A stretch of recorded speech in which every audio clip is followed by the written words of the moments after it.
حكايتنا بتبدأ مع دري اللي بيجهز نفسه علشان يسافر مع مامته للصين عشان شغلها اتنقل هناك، وبيودع دري أصحابه في المدرسة وبيسلم عليهم، وبيجي صاحبه يديله سكيت بورد هدية. بعدها بيروح هو ومامته على الطيارة وبيسافروا وبيوصلوا على الصين، اللي بيكون دري مبهور بحجمها ومبهور بقرية الألعاب الرياضية الكبيرة. بعدها بيطلع هو ومامته على الشقة وبيقابلوا الست اللي المفروض هتسلمهم الشقة، وبتقول لهم لو احتاجوا أي حاجة يتكلموا مع مستر هان علشان هو بيتكلم إنجليزي كويس. بعدها مام دري بتقول له ينزل لمستر هان عشان يصلح المية السخنة عندهم، فبينزل يدور عليه دري وبيقول له إنهم سكان شقة 305 وعايزين يصلحوا المية السخنة عندهم، لكن هان ما بيردش علشان بياكل، فبيسيبوا دري ويمشي. وبعدها بيطلع على الجنينة علشان يلعب شوية وبيتعرف على صاحبه هاري، وبعدها بيروح يلعب بينج بونج مع راجل كبير، وبيفتكر دري إنه ما بيعرفش يلعب وهيقدر يكسبه بسهولة، لكن دري بيتفاجئ إنه راجل حريف وما قدرش يسد ولا كرة قدامه. بعدها دري بيلفت انتباهه بنت جميلة قاعدة لوحدها على جنب، بعدها بيروح بيتكلم معاها، ما شاء الله الواد بيشقط من وهو صغير، لكن بيلاقي طفل قريبها جاي بيجري عليها وبيزعق لها لأنها بتكلم ولد تاني غيره، فجه دري يزعق له، قام الولد ده ضربه. حاول دري يضربه لكنه فشل لحد ما الولد وقع على الأرض وسابه مرمي. يلا أدي آخرة فتحة الصدر. بعدها دري حاول يقوم من على الأرض وروح البيت، وبقى داخل البيت بيتسحب علشان مامته ما تحسش بيه. بعدها بينام وبيقوم تاني يوم الصبح للمدرسة، وبيحاول يداري الكدمات اللي في عينيه بمكياج مامته، وبيلبس الكاب وهو نازل. بعدها بيروح هو ومامته على المدرسة، وبتكون المديرة مستنياه علشان ترحب بيه، لكن بتبلغ مامته إن الكاب ممنوع في المدرسة. بتخلع مام دري الكاب بتاعه وبتعرف إنه كان لابسه علشان يداري الكدمات اللي تحت عينيه، وبتسأل دري مين اللي عمل فيه كده علشان تروح لأهله، لكن دري بيصمم إنه اتخبط في عمود. بعدها مام دري بتتضايق منه وبتسيبه وبتروح على شغلها. بعدها دري بيبقى في المدرسة، وبتيجي البنت اللي أعجب بيها امبارح تسلم عليه وتعرفه بنفسها إن اسمها مي، وبتتأسف له على اللي حصل امبارح. فبيسألها دري عن صلة القرابة بينها وبين الولد ده، فبتقول له مي إن تشانج الولد اللي كان معاها امبارح ما يبقاش قريبها، لكن عيلتهم صحاب جدا. وبعد ما مي ما بتمشي علشان تروح تكمل درس الكمان بتاعها، بيجي تشانج لدري وبيقلب عليه طبق الأكل. قام دري قال له طب ليه الغلط ده طيب؟ وقبل ما دري يضربه المديرة اتدخلت ومنعت إن ده يحصل. وبعد ما عدى أول يوم دراسي روح دري البيت وبدأ يتعلم حركات كاراتيه من التلفزيون، يمكن يقدر يضرب تشانج أو يدافع عن نفسه.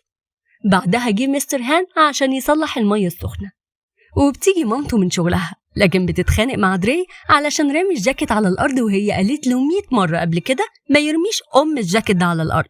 ودري خد باله إن مستر هان شاف مامته وهي بتزعق له. وتاني يوم لدري في المدرسة كان رايح عشان يشوف مي في أوضة الموسيقى اللي بتتدرب فيها، قابل تشانج وأصحابه وخاف منهم، فقام مستخبى أحسن يضربوه تاني.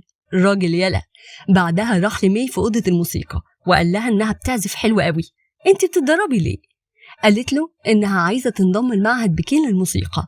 بعدها دري وهو خارج من أوضة الموسيقى قابل تشانج وصحابه اللي حاول يرخم على دري ورماله اللي في الشنطة وقال له تلاشاني عشان أنا ما بشوفش قدامي، وقام ساب دري ومشي.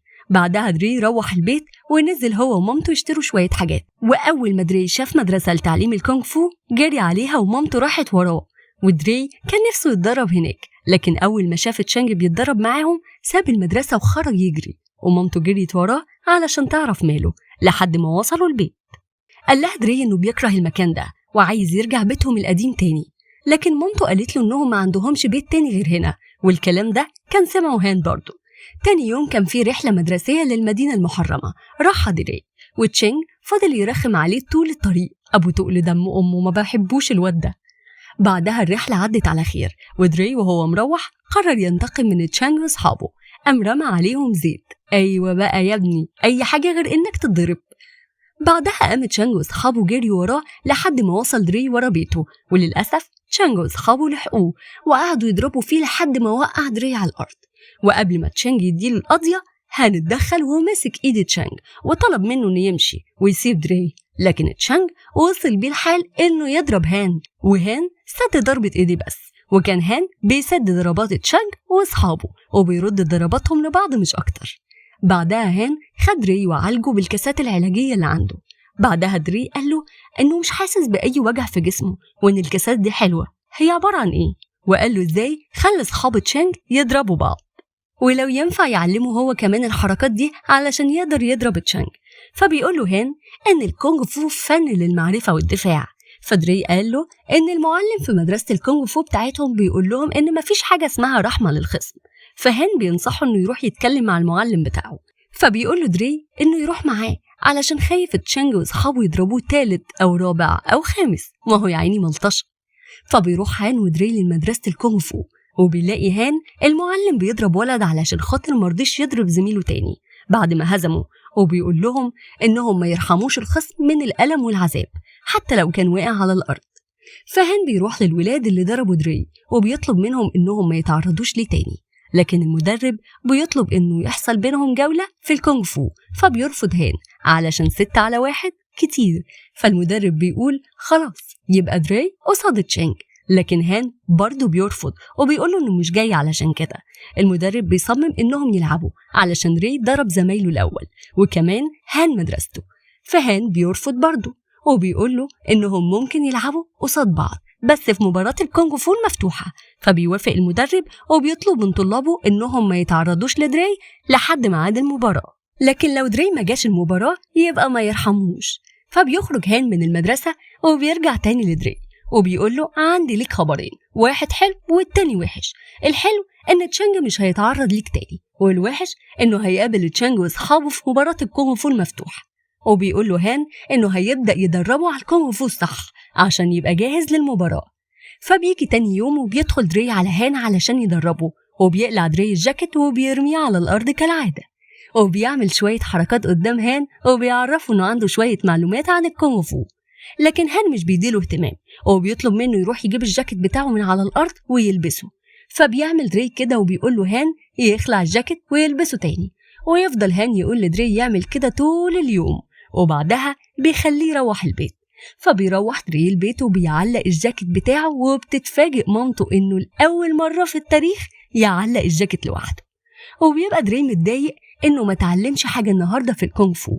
بعدها بيجي تاني يوم وبيروح دري لهان علشان يدربه، وبيفضل دري على هذا الحال مع هان ويروح له كل يوم علشان يدربه، لحد ما في مرة مام دري بتروح لهان وبتبقى جاية تاخد دري للمهرجان اللي هيتعمل في المدينة، وبتكون معاها تذكرة زيادة لهان، وبتقوله إنها مش هتقبل أي أعذار.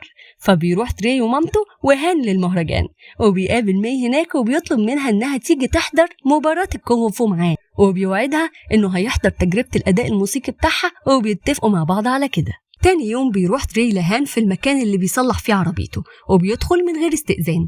فهان بيزعق له وبيطلب منه يخرج ويستأذن منه إنه يدخل. فبيعمل دري كده وبعدها بيقول له هان إنه يكمل تدريبه، وبيفضل يكمل دري تدريبه لكن بيكون جاب آخره، وبيقول إنه اتعلم الدرس وبقى بيعلق الجاكيت بتاعه خلاص وعايز يتعلم بقى الكونغ فو. فبيقوم له هان وبيقول له إنه يخلع الجاكيت ويعلقه، ده بيخليه يحرك عضلات إيده. وبيبدأ هان يمسك إيده ويعلمه بعض الحركات، وبعدها يبدأ يعلمه حركات كونغ فو برجليه.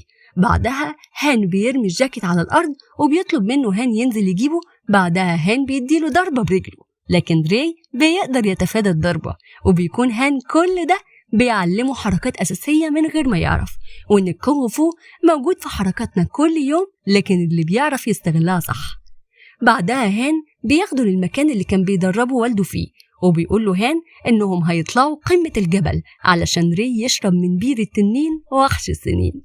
وبعد ما بيوصلوا بيلاقي دري مدربة واقفة بتقلد حركات تعبان الكبرى. فبيتفاجئ دري من اللي بيشوفه ويسأل هان إزاي الست بتقلد حركات التعبان. فبيقول له هان إن التعبان هو اللي بيقلد حركاتها علشان هي قدرت تسيطر على ذهنه. فبيروح هان ودري البيت، لكن دري ما بيبقاش قادر يسيطر على تفكيره من كتر ما بيفكر إزاي الست قدرت تسيطر على تعبان، وبيبقى هو كمان نفسه يعمل كده. بعدها دري يبدأ هان يدربه بكل الحركات المختلفة لحد ما هان بيجي عليه يوم ويدي لدري إجازة علشان التدريب الزيادة ممكن يأذيه. بعدها دري بيروح المدرسة تاني يوم وبيقابل مي اللي تجربة الأداء بتاعتها هتبقى تاني يوم، وبتبقى مي متوترة أحسن تفشل.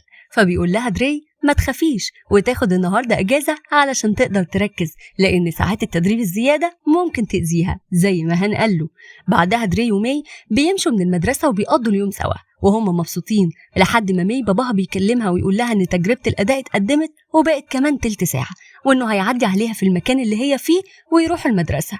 فبتروح مي بسرعة لباباها وبيجري هان بعدها على مكان تجربة الأداء علشان يشجعها. وبعد ما مي بتخلص بيجي باباها ويطلب منها إنها تروح لدراي وتقوله إنهم ما ينفعش يبقوا صحاب تاني. وفعلا مي بتروح لدراي وبتقوله الكلام اللي باباها قاله ليها بس من ورا قلبها، ودراي بيزعل جدا طبعا. وبعدها بيروح لهان على بيته، لكن لأول مرة بيلاقيه سكران وعمال يكسر في كل حاجة حتى العربية اللي بقاله فترة بيصلح فيها.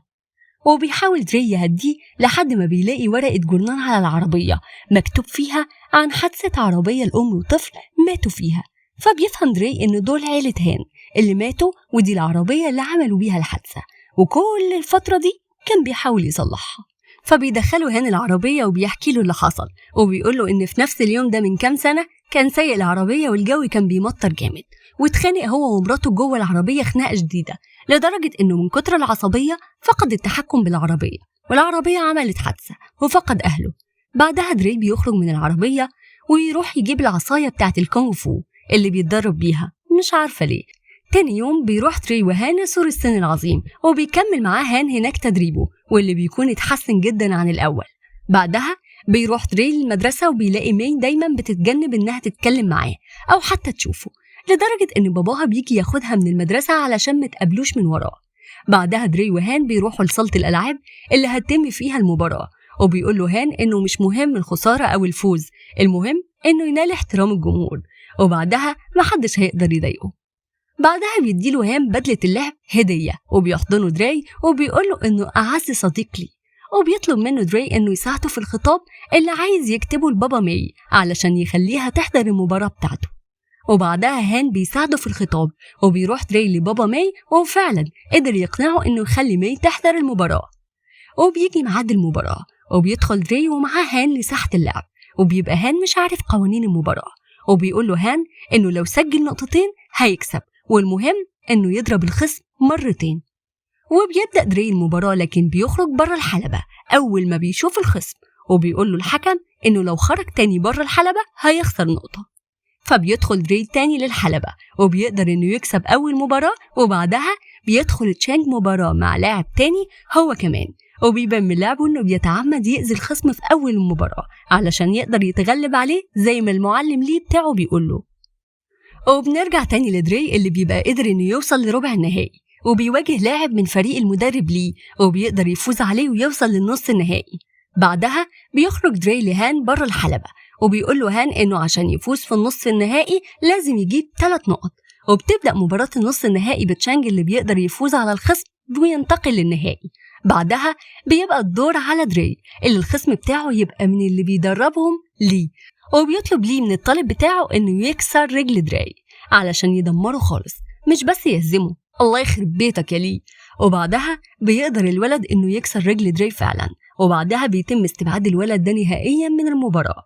وبيصمم دري إنه يلعب قصاد تشانج حتى وهو رجله مكسورة، لكن هان بياخده للدكتور والدكتور بيقوله إن دري مش هيقدر يلعب المباراة النهائية، لكن دري بيصمم إنه يلعب المباراة وبيطلب من هان إنه يحط له الكاسات اللي حطها له قبل كده أما اتضرب، وبيسأل هان هو ليه عايز يكمل وهو حقق اللي عايزه خلاص، فبيقوله إنه لسه خايف من تشانج وعايز يتغلب على خوفه ده، فبيديله هان الكاسات وبيقدر دري إنه يقوم، لكنه بيبقى لسه بيعرج.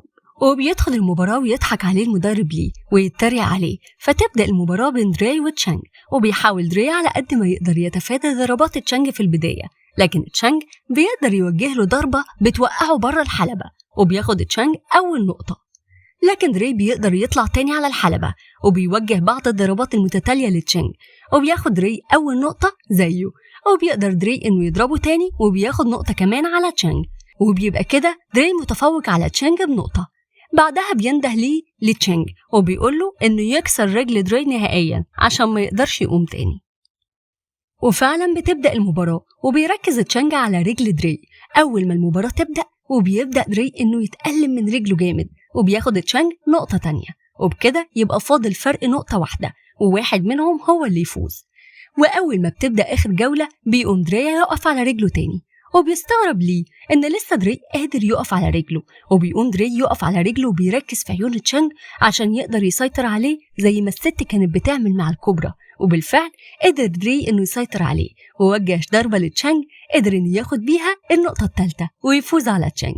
وكل الناس بتبقى فرحانة جدا بفوز دري، وتشانج بيسلم الكاس لدري بنفسه، والغريب إنه بيبقى هو كمان فرحان ليه، وبيبقى ليه متضايق من تصرف تشانج وبيبقى رايح يضربه بالقلم، لكن هان بيمسك ايد ليه قبل ما يضرب تشانج، وساعتها بيتعصب ليه ويقوم ضارب هان، وبيتخانقوا هما الاتنين وسط الجماهير، وبيبقى عايز ليه يكسر هان قدام دري، لكن هان بيقدر انه يتغلب على ليه، لكن محبش يحرج ليه اكتر من كده قدام طلابه وسابه. لكن ليه بيبقى مصمم انه يحرج هان قدام دري حتى بعد ما هان عفى عنه. الله يحرقك يا اخي. وبتقوم الخناقة تاني بينهم، وبرضه بيقدر هان إنه يتغلب على ليه، وبيفكروا بالكلام اللي كان بيقوله لطلابه، وهو إن مفيش رحمة ولا عفو للخصم بتاعك. فبيجي دري بيجري على هان وبيطلب منه إنه يسيبه، فبيسيبه هان، وبيلاقي هان بعدها إنه طلاب ليه بيظهروا ليه كل الاحترام، وبيمشي هان ودري وهما مبسوطين بالفوز. وبتنتهي حكايتنا الجميلة على كده.